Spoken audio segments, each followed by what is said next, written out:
Assalamualaikum warahmatullahi wabarakatuh. Perkenalkan, nama saya Kak Puspitasari, kelas MJ701 Prodi Manajemen. Pada kesempatan kali ini, saya akan mempresentasikan ujian akhir semester mata kuliah Manajemen Strategik dengan dosen pengampu yaitu Dr. Samsul Hidayat, SE, SPD, MPD, MM, CHRO, CFTR. Kali ini saya akan membahas tentang analisis strategis permasalahan ketenagakerjaan di Indonesia. Yang kita bahas yaitu yang pertama pendahuluan, lalu identifikasi masalah, kemudian matriks SWOT ketenagakerjaan Indonesia, kemudian implikasi strategi SWOT, kemudian keputusan strategi yang direkomendasikan, kemudian balance scorecard program ketenagakerjaan, kemudian tahapan implementasi, kesimpulan, dan daftar pustaka. Yang pertama yaitu kita akan membahas tentang penilaian objektif terhadap studi kasus. Permasalahan ketenagakerjaan di Indonesia bersifat struktural, meliputi rendahnya kualitas pekerjaan, terbatasnya lapangan kerja formal, lemahnya perlindungan pekerja, diskriminasi rekrutmen, ketidaksesuaian keterampilan, dan tingginya jumlah pekerja informal. Walaupun tingkat pengangguran terbuka pada Mei 2026 tercatat 4,65% dan rata-rata upah buruh sekitar 3,39 juta per bulan. Kondisi tersebut belum menunjukkan peningkatan kualitas pekerjaan secara merata. Pada Februari 2026, sekitar 59,4% dari 147,67 juta penduduk bekerja masih berada di sektor informal, sedangkan pekerja formal hanya sekitar 40,6%. Kenaikan upah nominal dari 3,09 juta rupiah pada Februari 2025 menjadi 3,29 juta rupiah pada Februari 2026 juga belum tentu meningkatkan kesejahteraan karena harus dibandingkan dengan inflasi dan kenaikan biaya hidup.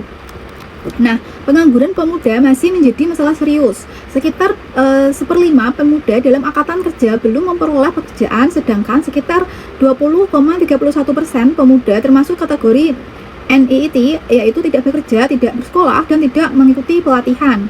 Data PHK juga perlu dipahami secara hati-hati. Angka 15.425 pekerja ter-PHK pada Januari hingga April 2026 hanya mencangkup pekerja jaminan kehilangan pekerjaan dan belum menggambarkan seluruh kasus PHK. Sementara itu, proyeksi kehilangan 1,2 juta pekerja akibat perang tarif merupakan skenario risiko, bukan angka aktual. Perubahan kebijakan perdagangan Indonesia dan Amerika Serikat pada Februari 2026 juga dapat mengubah besarnya dampak tersebut.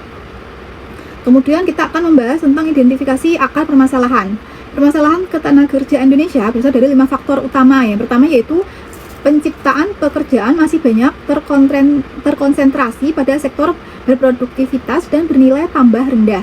Kedua yaitu terdapat ketidaksesuaian antara keterampilan tenaga kerja dan kebutuhan perusahaan akibat lemahnya keterhubungan pendidikan, pelatihan, dan informasi pasar kerja. Yang ketiga yaitu pengawasan serta penegakan aturan ketenagakerjaan belum merata, terutama dalam persoalan kontrak kerja, outscoring, pesangon, magang, dan PHK. Yang keempat yaitu perlindungan sosial belum menjangkau seluruh pekerja, khususnya pekerja informal dan pekerja gig. Yang kelima yaitu aturan mengenai diskriminasi usia dalam rekrutmen belum tegas sehingga perusahaan masih dapat menetapkan batas usia yang tidak selalu berkaitan dengan kompetensi pekerjaan. Lalu berikutnya yaitu kita akan membahas matriks SWOT ketenagakerjaan Indonesia. Yang pertama yaitu strength atau kekuatan, angkatan kerja besar, bonus demografi, pasar domestik luas, pertumbuhan ekonomi relatif stabil, ketersediaannya BPJS ketenagakerjaan, JKP, balai pelatihan kerja, perguruan tinggi, dan sistem informasi ketenagakerjaan. Yang kedua yaitu weaknesses atau kelemahan, sekitar 59,4% pekerja masih informal, produktivitas dan upah relatif rendah, ketidaksesuaian keterampilan, pengawasan ketenagakerjaan terbatas, data PHK terfragmentasi, perlindungan pekerja gig belum memadai, dan diskriminasi usia dalam rekrutmen. Lalu yang ketiga yaitu opportunities atau peluang. Hilirisasi industri, ekonomi digital, ekonomi hijau, industri perawatan, manufaktur berteknologi menengah, reformasi pendidikan vokasi, integrasi data ketenagakerjaan, serta perluasan pelindungan sosial kepada pekerja non-standar. Yang keempat yaitu threat atau ancaman. Otomatisasi perang dagang, regulasi industri, pelemahan sektor padat karya, persaingan produk impor, bertambahnya angkatan kerja baru, praktik outsourcing berlebihan, serta penggunaan kecerdasan buatan yang dapat memperluas atau memperkuat bias rekrutmen. Lalu yang berikutnya yaitu implikasi strategi SWOT. Pertama yaitu strategi SO, dilakukan dengan memanfaatkan bonus demografi dan pasar domestik untuk mengembangkan industri padat keterampilan, teknologi hijau, manufaktur pangan, kesehatan, logistik, dan layanan digital yang mampu menyediakan pekerja formal. Yang kedua yaitu strategi WO, dilakukan melalui reformasi pendidikan vokasi, integrasi data lowongan dan kompetensi, subsidi sertifikasi, serta insentif kepada perusahaan yang mengangkat peserta magang dan pekerja kontrak menjadi pekerja tetap. Yang ketiga yaitu strategi ST, yang dilakukan dengan mengarahkan investasi, insentif, fiskal, pembiayaan danantara, dan pengadaan pemerintah kepada industri yang menciptakan pekerjaan formal, bersih, membayar upah layak, melakukan pelatihan, dan membangun rantai pasok domestik.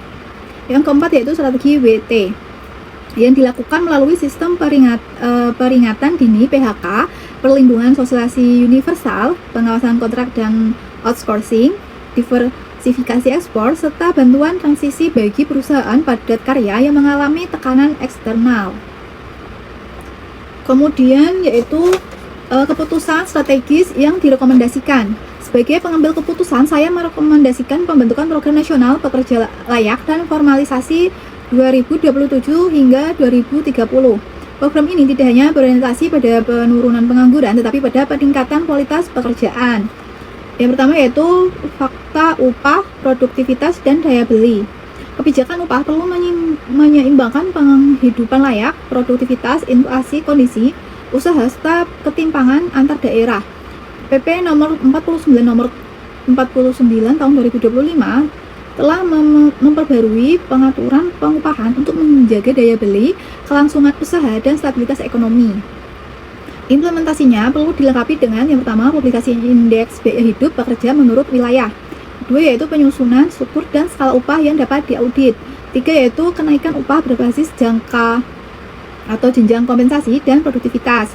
Yang keempat yaitu insentif pajak atau subsidi sementara bagi UMKM yang memformalkan pekerjanya, dan penindakan terhadap perusahaan yang membayar di bawah ketentuan tanpa dasar hukum. Lalu yang berikutnya yaitu sistem peringatan dini dan pencegahan PHK. Pemerintah perlu mengubah kebijakan PHK dari reaktif menjadi preventif melalui sistem peringatan dini yang mengintegrasikan data Kemenaker, BPJS, Ketenagakerjaan, OSS, Perpajakan, Dagangan, Energi, dan pemerintah daerah. Perusahaan yang berencana melakukan PHK dalam jumlah besar perlu diwajibkan menyampaikan rencana instrukturisasi kondisi keuangan, jumlah pekerja terdampak, pembayar hak, serta opsi selain PHK. Jika PHK tidak dapat dihindari, pembayaran pesangon dan sisa upah harus menjadi kewajiban prioritas. Data pekerja juga harus langsung terhubung dengan layanan JKP, lowongan kerja, pelatihan, dan konseling karir. Lalu yang ketiga yaitu larangan diskriminasi usia dalam rekrutmen dan daya beli. Undang-Undang Ketenagakerjaan perlu membuat larangan eksplisit terhadap diskriminasi usia dalam iklan lowongan, seleksi, promosi, pelatihan, dan pemutusan hubungan kerja. Perusahaan juga perlu diwajibkan mengaudit sistem rekrutmen digital dan algoritma penyaringan pelamar agar tidak otomatis menolak kandidat berdasarkan usia. Pengaduan diskriminasi harus dapat diajukan melalui kanal khusus dengan mekanisme pembuktian, mediasi, sanksi administratif, dan pemulihan hak. Yang keempat yaitu perlindungan pekerja gig dan informal. Pekerja platform tidak boleh dibiarkan menanggung sendiri seluruh risiko kecelakaan, kesehatan, penurunan permintaan, dan perubahan algoritma.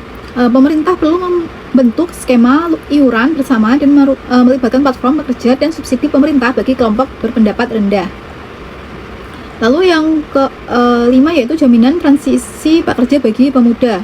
Pemerintah perlu membangun Young Employment Guarantee, yaitu jaminan bahwa pemuda yang telah menganggur dalam jangka waktu tertentu memperoleh salah satu dari 4 layanan, yaitu pekerjaan, magang berkualitas, pelatihan berbasis kebutuhan industri, atau pendampingan kewirausahaan. Program tersebut harus memprioritaskan lulusan SMA atau SMK, pemuda net, perempuan muda, penyandang disabilitas, dan pemuda di wilayah dengan TPT tinggi.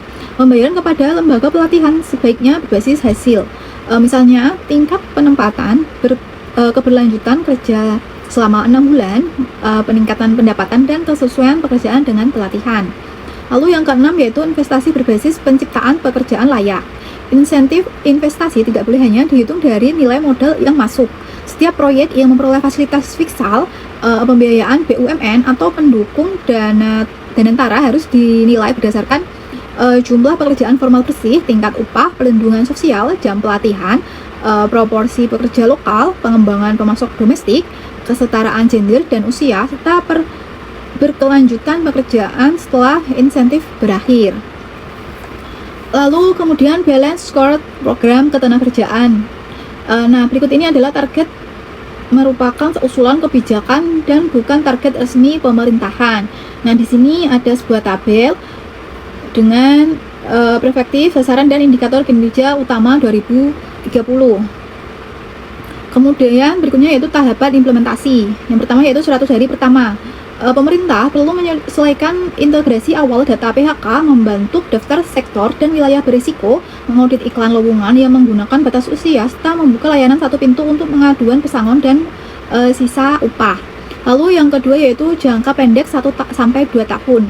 Langkah berikutnya adalah merevisi ketentuan diskriminasi kerja, menjalankan proyek pencontohan perlindungan pekerja platform, memperkuat konselor JKP, menerapkan pelatihan berbasis hasil, dan mensyaratkan indikator pekerjaan layak dalam pemberian insentif investasi. Lalu kemudian jangka menengah 3-5 tahun. Pemerintah harus mengarahkan transformasi struktural menuju manufaktur bernilai tambah, industri hijau, layanan kesehatan dan perawatan, teknologi digital, pangan modern, serta industri kreatif. Evaluasi dilakukan setiap tahun melalui balance scorecard dan dipublikasikan agar masyarakat dapat menilai kemajuan pemerintah. Nah, berikut ini adalah kesimpulannya. Permasalahan ketenagakerjaan Indonesia bukan hanya tingginya atau rendahnya angka pengangguran, melainkan kualitas dan keamanan pekerjaan yang tersedia. Penurunan TPT menjadi sekitar 4,65% merupakan perkembangan positif, tetapi belum cukup karena hampir 6 dari 10 pekerja masih bekerja secara informal. Kebijakan yang hanya berfokus pada upah minimum, pelatihan umum, atau investasi tanpa persyaratan penciptaan pekerjaan layak akan menghasilkan dampak terbatas. Pemerintah perlu menjalankan strategi terpadu yang mencakup peningkatan produktivitas dan upah, pencegahan PHK, pemberantasan diskriminasi usia, reformasi perlindungan pekerja gig, jaminan transisi kerja bagi pemuda, serta investasi berbasis kualitas pekerjaan. Dan keputusan utama yang direkomendasikan adalah membentuk program nasional pekerja layak dan formalisasi 2027 hingga 2030 dengan indikator yang dapat diukur, data yang terintegrasi, dan pertanggungjawaban publik. Keberhasilan tidak dinilai hanya dari banyaknya orang yang bekerja, tetapi dari jumlah pekerja yang memperoleh upah layak, perlindungan sosial, kepastian hubungan kerja, serta kesempatan berkembang dan perlakuan tanpa diskriminasi. Nah, berikut ini ada daftar pustaka yang saya gunakan untuk mereview dari masalah ketenagakerjaan di Indonesia. Nah, berikut tadi adalah presentasi dari saya. Apabila ada kata atau kalimat yang kurang berkenan, saya mohon maaf. Wassalamualaikum warahmatullahi wabarakatuh.